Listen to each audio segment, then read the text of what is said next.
Welcome back. Petrol bomb ಸಣ್ಣ ವಿಚಾರವ ಹಾಗಿದ್ರೆ ಇದನ್ನ ಕೆಲವರು ಹೇಳಿಕೆಗಳಲ್ಲಿ ಉಡಾಫಿಯ ರೀತಿಯಲ್ಲಿ ಮಾತಾಡ್ತಾ ಇದ್ದಾರೆ. ಮಚ್ಚು ಲಾಂಗು ಬೀಸೋದು ಸಣ್ಣ ವಿಚಾರವ? ಇದನ್ನ ಕುಮಾರಸ್ವಾಮಿ ಅವರು ಪ್ರಶ್ನೆ ಮಾಡ್ತಾ ಇರೋದು. ಗೃಹ ಸಚಿವ ಪರಮೇಶ್ವರ್ ಅವರು ಹೇಳ್ತಾ ಇದ್ದಂತಹ ಹೇಳಿಕೆಗೆ ಕೌಂಟರ್ ಕೊಡುವಂತಹ ಕೆಲಸ ಈಗ ಕುಮಾರಸ್ವಾಮಿ ಅವರಿಂದ ಆಗ್ತಾ ಇದೆ. ದೆಹಲಿಯಲ್ಲಿ ಕೇಂದ್ರ ಸಚಿವ ಕುಮಾರಸ್ವಾಮಿ ಅವರು ಕಾಂಗ್ರೆಸ್ ವಿರುದ್ಧ ವಾಗ್ದಾಳಿಯನ್ನು ನಡೆಸ್ತಾ ಇದ್ದಾರೆ. ಸಂಜೆ ನಡೆದಿರತಕ್ಕಂಥ ನಾಗಮಂಗಲದ ಗಲಭೆ, ವಿಘ್ನೇಶ್ವರನ ಒಂದು ಮೆರವಣಿಗೆಯಲ್ಲಿ ವಿಸರ್ಜನೆ ಮಾಡ್ತಕ್ಕಂಥ ಒಂದು ಕಾರ್ಯಕ್ರಮ ರಾತ್ರಿ ಸುಮಾರು 7:30-8 ಗಂಟೆ ಸಮಯದಲ್ಲಿ ಆ ಒಂದು ಮೆರವಣಿಗೆ ಹೋಗ್ತಕ್ಕಂಥ ಸಂದರ್ಭದಲ್ಲಿ ಒಂದು ಸಮಾಜಕ್ಕೆ ಸೇರಿರ್ತಕ್ಕಂಥ ಒಂದು ಪ್ರಾರ್ಥನಾ ಮಂದಿರದಿಂದ ಕಲ್ಲುಗಳ ತೂರಾಟ ಮತ್ತು ಚಪ್ಪಲಿ ತೂರಾಟ ಆಗಿರ್ತಕ್ಕಂಥದ್ದು. ಅದರ ಹಿನ್ನೆಲೆಯಲ್ಲಿ ರಾತ್ರಿ 12 ಗಂಟೆ 1 ಗಂಟೆವರೆಗೆ ನಡೆದಿರ್ತಕ್ಕಂಥ ಈ ಬೆಂಕಿ ಹಚ್ಚತಕ್ಕಂಥ ಪ್ರಕರಣ, ಪೆಟ್ರೋಲ್ ಬಾಂಬ್ ಎಸೆತಕ್ಕಂಥದ್ದು, ತಲವಾರುಗಳನ್ನು ಹಿಡಿದು ರಸ್ತೆಗಳಲ್ಲಿ ಓಡಾಡಿದಂಥದ್ದು, ಇದೆಲ್ಲ ಬಹುಶಃ ಮಂಡ್ಯದಲ್ಲಿ ಪ್ರಥಮ ಬಾರಿಗೆ ಇಂಥ ಒಂದು ಘಟನೆ ನಡೆದಿದೆ ಅಂತಕ್ಕಂಥದ್ದು ನನ್ನ ಅಭಿಪ್ರಾಯ. ಮಂಡ್ಯ ಜಿಲ್ಲೆಯಲ್ಲಿ ಎಲ್ಲರೂ ಸೌಹಾರ್ದಯುತವಾಗಿ ಜೀವನ ಸಾಗ್ತಾ ಇರ್ತಕ್ಕಂಥ ಒಂದು ಜಿಲ್ಲೆ ಅದು.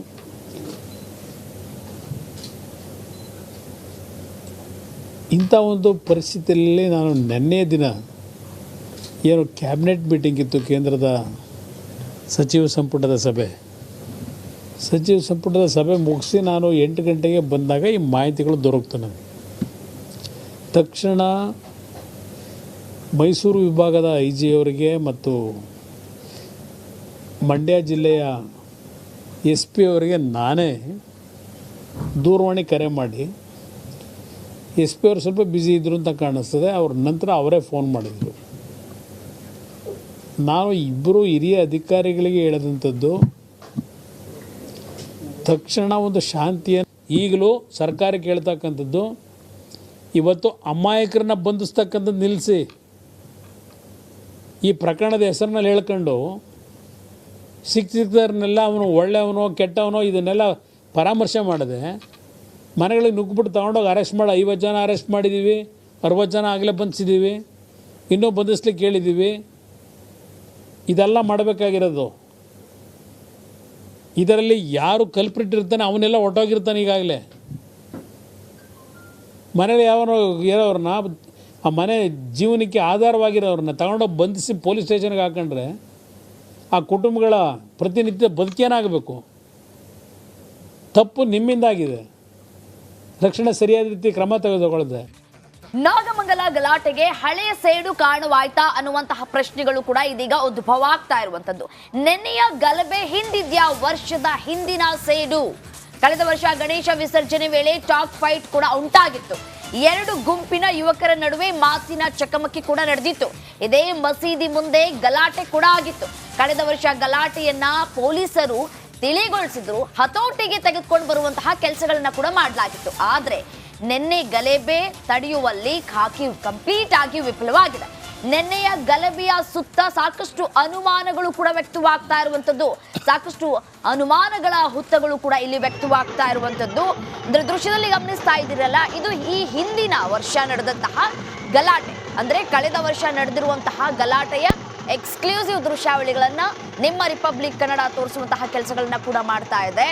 ಈ ವರ್ಷ ಏನ್ ಗಲಾಟೆ ಆಗಿದೆ ಇದೇ ಕಾರಣ ಅನ್ನುವಂತಹ ಆರೋಪಗಳು ಕೂಡ, ಅನುಮಾನಗಳು ಕೂಡ ಇಲ್ಲಿ ವ್ಯಕ್ತವಾಗ್ತಾ ಇರುವಂತದ್ದು. ಕಳೆದ ವರ್ಷ ಪೊಲೀಸ್ ಅಧಿಕಾರಿಗಳು ಸಾಕಷ್ಟು ಬಿಗಿ ಭದ್ರತೆಯನ್ನ ಕೂಡ ಒದಗಿಸಿಕೊಂಡಿದ್ರು. ಯಾವುದೇ ರೀತಿಯಾದಂತಹ ತೊಂದರೆ ಆಗದಂತೆ, ಅಹಿತಕರ ಘಟನೆಗಳು ನಡೆಯದಂತೆ ಮುನ್ನೆಚ್ಚರಿಕಾ ಕ್ರಮವನ್ನ ಕೂಡ ತೆಗೆದುಕೊಂಡಿದ್ರು. ಒಂದ್ ಕಡೆ ಈ ಬಾರಿ ನಿನ್ನೆ ನಡೆದಿತ್ತಲ್ಲ ಆ ಘಟನೆ ಏನಿದೆ, ಎಲ್ಲೋ ಒಂದ್ ಕಡೆ ಪೊಲೀಸ್ ಅಧಿಕಾರಿಗಳ ನಿರ್ಲಕ್ಷ್ಯವೇ ಇಷ್ಟೆಲ್ಲ ಗಲಭೆ ಆಗೋದಕ್ಕೆ ಕಾರಣ ಆಯ್ತಾ ಅನ್ನುವಂತಹ ಪ್ರಶ್ನೆಗಳು ಕೂಡ ಇದೀಗ ಉದ್ಭವ ಆಗ್ತಾ ಇರುವಂತದ್ದು. ನಿನ್ನೆ ನಡೆದಿರುವಂತಹ ಗಲಾಟೆಗೆ ಸಾಕಷ್ಟು ಅನುಮಾನಗಳು ಕೂಡ ಇಲ್ಲಿ ವ್ಯಕ್ತವಾಗ್ತಾ ಇರುವಂತದ್ದು. ಕಳೆದ ವರ್ಷ ಯಾವ ರೀತಿಯಾಗಿ ಗಲಾಟೆ ಆಗಬೇಕು ಅನ್ನುವಂತಹ ನಿಟ್ಟಿನಲ್ಲಿ ಎಲ್ಲಾ ತಯಾರಿಯನ್ನ ಮಾಡಿಕೊಳ್ಳಲಾಗಿತ್ತು. ಆದ್ರೆ ಅದಕ್ಕೆ ಅಧಿಕಾರಿಗಳೇ ಬ್ರೇಕ್ ಹಾಕಿದ್ರು. ಈ ಬಾರಿ ಗಲ್ಲು ತೂರಾಟ ಆಗಿದೆ. ಪೆಟ್ರೋಲ್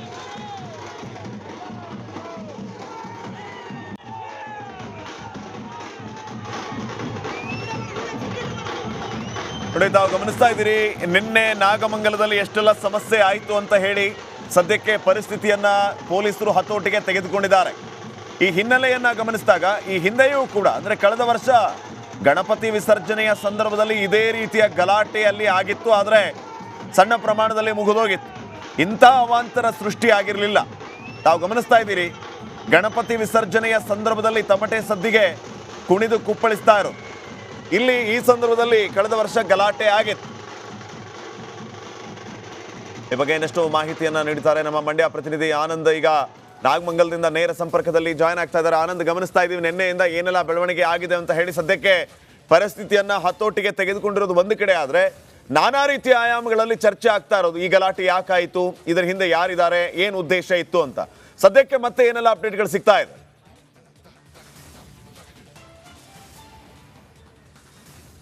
ಶ್ರೀಪಾದ್, ನಿನ್ನೆ ನಾಗಮಂಗಲದಲ್ಲಿ ಗಣೇಶ ಮೆರವಣಿಗೆ ವೇಳೆ ನಡೆದಂಥ ಗಲಭೆ ಏನಿದೆ ಅದು ಪ್ರಿಪ್ಲಾನ್ ಅನ್ನೋದು ಈಗಾಗಲೇ ಪೊಲೀಸ್ ಇಲಾಖೆಗೆ ಖಚಿತವಾಗಿದೆ. ಏನೋ ಅದರಲ್ಲೂ ಕೂಡ ಕಳೆದ ವರ್ಷದ ಸೇಡಿನ ಭಾಗವಾಗಿ ಈ ರೀತಿ ಒಂದು ಕೃತ್ಯವನ್ನು ಕಿಡಿಗೇಡಿಗಳು ನಡೆಸಿದ್ರ ಅನ್ನೋ ಒಂದು ಈಗ ಚರ್ಚೆ ಶುರುವಾಗಿರುವಂಥದ್ದು. ಅದೇ ರೀತಿ ಆರೋಪ ನಾಗಮಂಗಲದ ಜನರಿಂದ ಕೇಳಿಬರ್ತಾ ಇದೆ.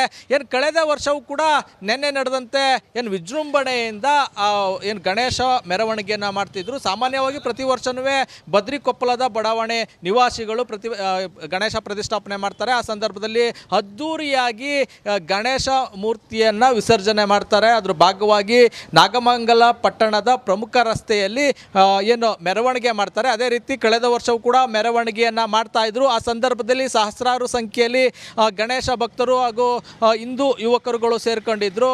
ಅಲ್ಲಿ ತಮಟೆ ಸದ್ದಿಗೆ ಕುಣಿಯುತ್ತಾ ಕೇಸರಿ ಬಾವುಟಗಳನ್ನು ರಾರಾಜಿಸಿ ಏನು ಮೆರವಣಿಗೆ ಮಾಡಿದ್ರು. ಬದ್ರಿಕೊಪ್ಪಲು ಗ್ರಾಮದಿಂದ ಅಂದರೆ ಬಡಾವಣೆಯಿಂದ ಏನು RTO ಆಫೀಸ್ ಇದೆ ಅಲ್ಲಿವರೆಗೂ ಕೂಡ ಮೆರವಣಿಗೆ ಮಾಡಿದ್ರು. ಆ ಮಾರ್ಗ ಮಧ್ಯೆ ಬರುವಂಥ ಮಸೀದಿ ಬಳಿಯೂ ಕೂಡ ಕಳೆದ ಬಾರಿ ಮೆರವಣಿಗೆಯನ್ನು ಮಾಡಿದ್ರು. ಆ ಸಂದರ್ಭದಲ್ಲಿ ಏನು ಈ ಮಸೀದಿಯ ಮುಂದೆ ಇದು ಯಾಕೆ ನೀವು ಈ ರೀತಿ ಘೋಷಣೆಯನ್ನು ಕೂಗ್ತಾ ಇದ್ದೀರಿ ಅನ್ನೋ ಒಂದು ಪ್ರಶ್ನೆಯನ್ನು ಕೆಲವು ಮಂದಿ ಮಾಡಿದರು. ಅಂದರೆ ಆ ಸಂದರ್ಭದಲ್ಲಿ ಎರಡೂ ಗುಂಪುಗಳ ನಡುವೆ ಏನು ಅವರವರ ಧರ್ಮದ ಪರವಾಗಿ ಘೋಷಣೆಯನ್ನು ಕೂಗಿದ್ರು. ಆಗ ಪೊಲೀಸ್ನವರು ಎಚ್ಚೆತ್ತುಕೊಂಡು ದೊಡ್ಡ ಮಟ್ಟದ ಅನಾಹುತ ಆಗದಂತೆ ಸಣ್ಣ ಪ್ರಮಾಣದಲ್ಲೇ ಅದನ್ನು ತಡೆಗಟ್ಟುವಷ್ಟರಲ್ಲಿ ಜೊತೆಗೆ ಕಂಟ್ರೋಲ್ಗೆ ತಗೊಳ್ಳೋದ್ರಲ್ಲಿ ಯಶಸ್ವಿಯಾಗಿದ್ದರು. ಕಳೆದ ವರ್ಷದ ಏನು ಸೇಡಿತ್ತು ಜೊತೆಗೆ ಆ ಬೆಳವಣಿಗೆ ಇತ್ತು, ಆ ಬೆಳವಣಿಗೆಯ ನೋಡಿ ಮಂಡ್ಯ